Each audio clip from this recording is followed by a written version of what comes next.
Hey guys, what's up? I'm CJ and welcome back to my galaxy. Today we are discussing, will there be a sequel to the Ballad of Songbirds and Snakes? I've seen this rumor all over the internet recently and people are taking it as like fact. So no, I've not seen any announcement from Suzanne Collins at all that there's a plan for a sequel right now, just right off the bat. But we're gonna be discussing whether or not there is potential, there is room. I've also discussed in my what about the 25th Hunger Games video that a lot of people saw. There's like 60,000 views on it right now. The 25th Hunger Games in the Dark Days is a potential future novel that we could get just because there's setup, but we're going to discuss that idea further today. By the way, thank you everyone who has been subscribing recently and watching my channel. Thanks.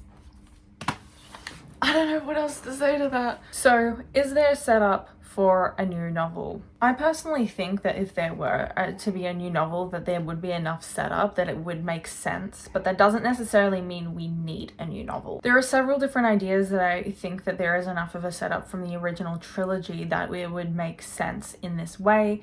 One of which is that we get a line or a couple of lines. It's kind of like throwaway lines about the 25th Hunger Games. It's mentioned in the same way that in the very first book, Katniss mentions that there were two victors from District 12, only one of which was still alive, Haymitch Abernathy. The second victor never gets mentioned in the original trilogy, but obviously now with the Ballad of Songbirds and Snakes, we know that victor was Lucy Gray. Knowing that there was this sort of setup in the very first novel for a prequel from Suzanne Collins, we have to take this rule and apply it to any potential future sequels.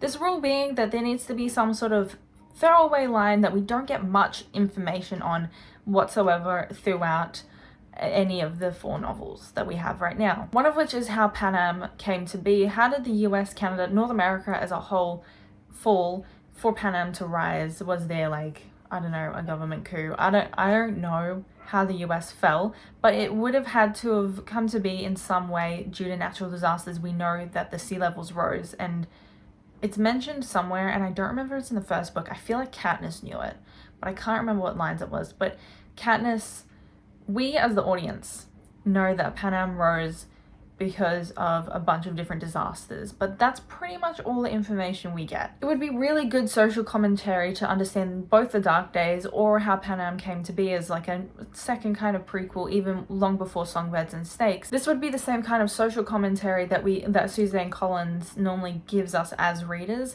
She loves making comments on the US government, Hollywood, and Pan Am would be, and the creation of Pan Am would be another one of those, like maybe just fully going and criticizing the US government. Another point in the original trilogy that I believe applies this rule is also the reason I made my What About the 25th Hunger Games video, is that there is very little known about the 25th Hunger Games from Katniss's perspective, since all that we know is that the 25th Hunger Games had their tributes voted in by their own district to remind the rebels that they chose to uprise against the Capitals, a reminder that it was their choice. So now they have to make their choice as to who to send in for the Hunger Games. Along the lines of early Hunger Games, I think it would be also good to get a sequel about Mags, or at least mentioning Mags's games, but I'm going to be making a video next week on Mags's games and delving more into that. Now, the idea of the 25th Hunger Games brings us to questions the Ballad of Songbirds and Snakes left us with. How would a sequel fill in those questions that we were left with? Personally, when I finished the novel, all that I was questioning was, what happened to the Quarter Quell? Who came up with the Quarter Quell? It was something that I was really anticipating reading in the prequel, and I ended up nobody even mentioned it. I highly doubt it was even a concept at the time, which brings me to believe that the 25th Hunger Games was the creation of Snow. The Quarter Quell was Snow's brainchild. The reason I think this was also because we were left with the question of, how did Snow come to power if there was already a president? There was President Ravenstill, and Snow once again was not related to these people at all. All we know is that there was no heir to the dictatorship that was President Ravenstill's family. All we know from Songbirds and Snakes, the prequel, is that how Snow became naturally vicious and terrifying and had the personality of a leader,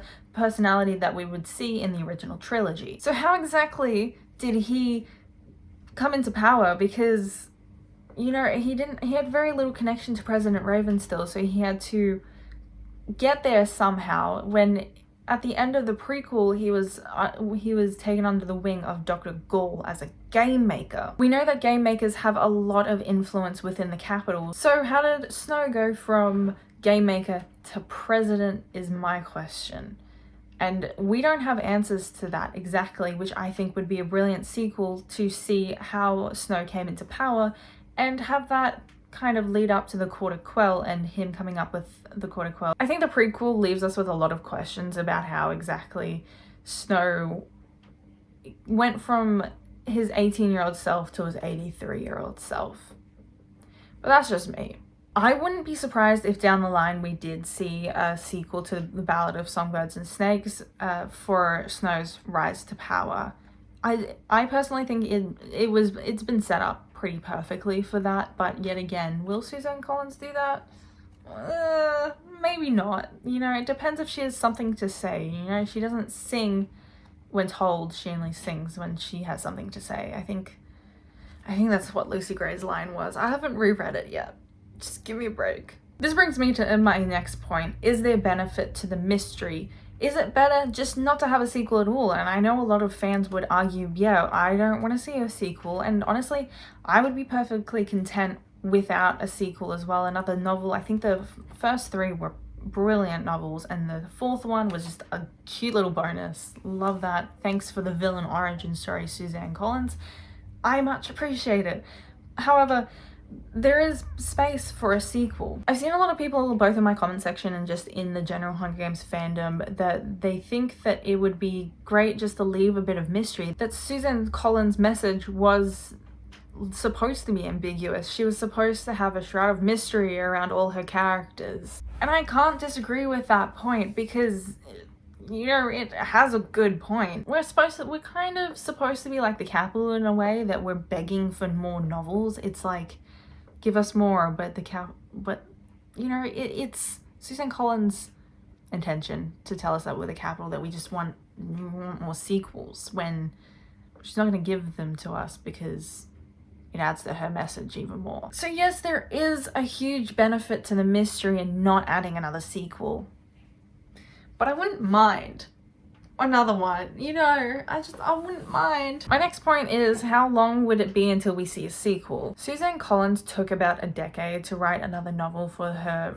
series, so I wouldn't be surprised if we were to get another sequel, it'd be closer to 2030 than to 2023. Maybe we'll get a new novel every new decade. Who knows? Although I believe there was about a year between the publishing of The Hunger Games, Catching Fire, and Mockingjay, each one having a year between it, which is typical for the publishing industry. At least it was back then, that you wait about a year to find the new one for the series. Which is a side note, being left between Catching Fire and Mockingjay and on the District 13 cliffhanger, I would have died, except I was 5 at the time, so I couldn't have been reading them. Couldn't have been reading them at the release date. Unfortunately, I was a child who couldn't read. And that's not even to mention, Suzanne Collins will likely be leaving the message to just kind of seep into our souls first, for us to really understand and look back on the novel and the movie. With the movie being so fresh in our minds,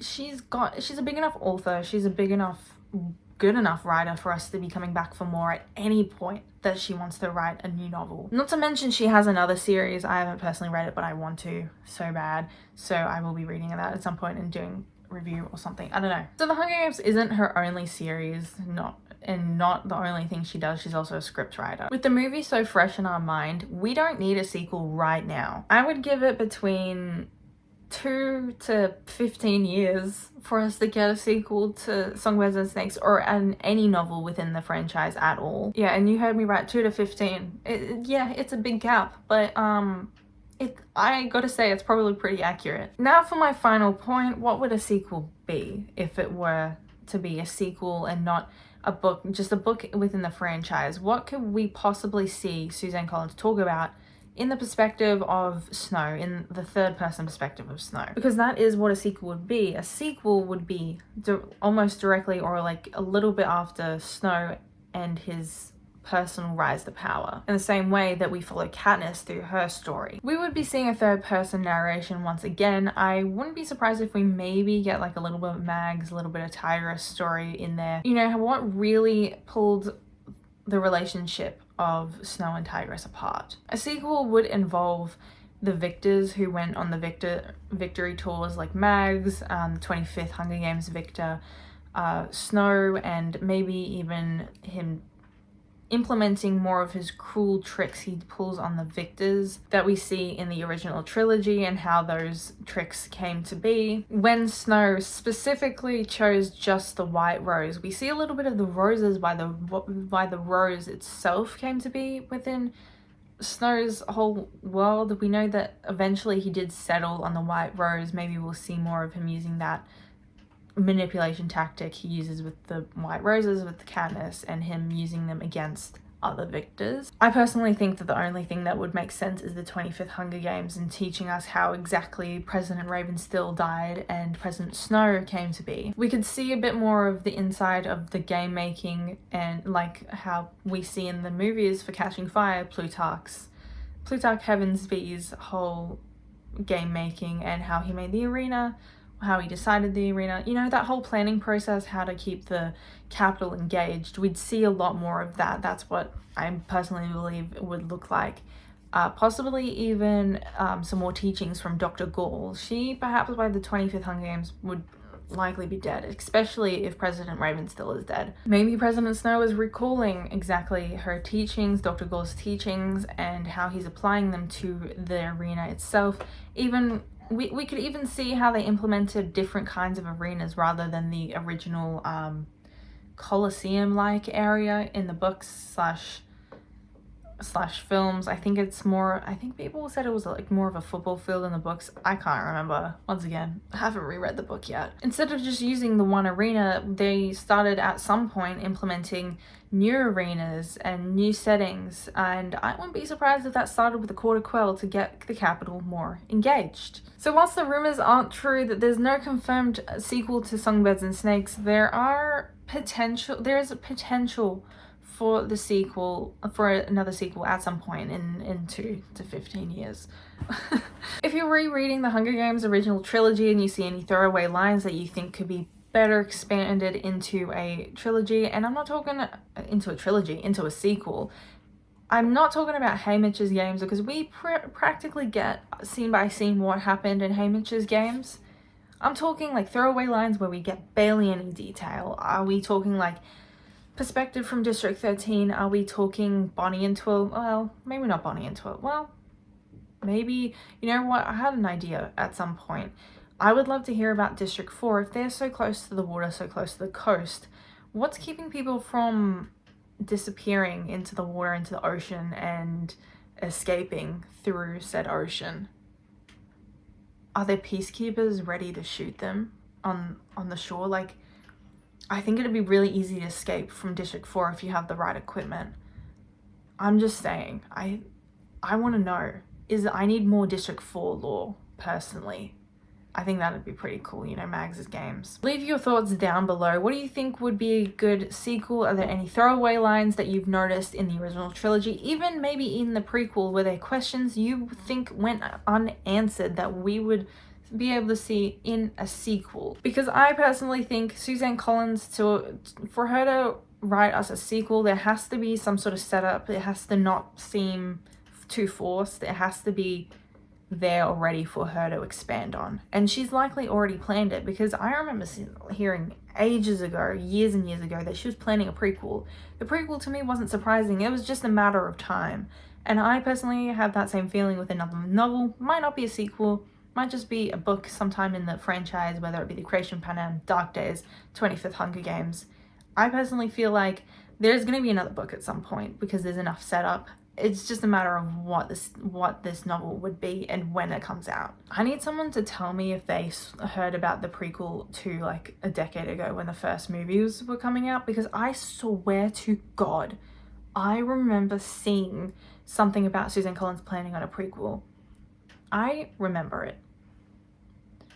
It wasn't a surprise when they announced the prequel to me. I didn't think it was a cash grab. it made sense in my mind. In fact, I remember thinking, oh, it's going to be about that Victor that they didn't mention in the first Hunger Games. I called it. It was before they mentioned what it was about. Don't even come at me with that, because I predicted that. Be skeptical about me predicting that all you want. It's true. Anyway, guys, that's the end of the video. If you like this, please like and subscribe. I'm trying to get to 1,000 subscribers.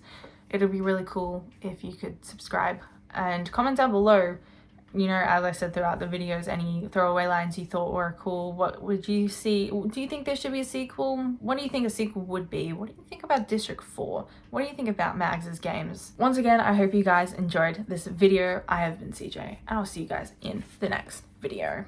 Bye!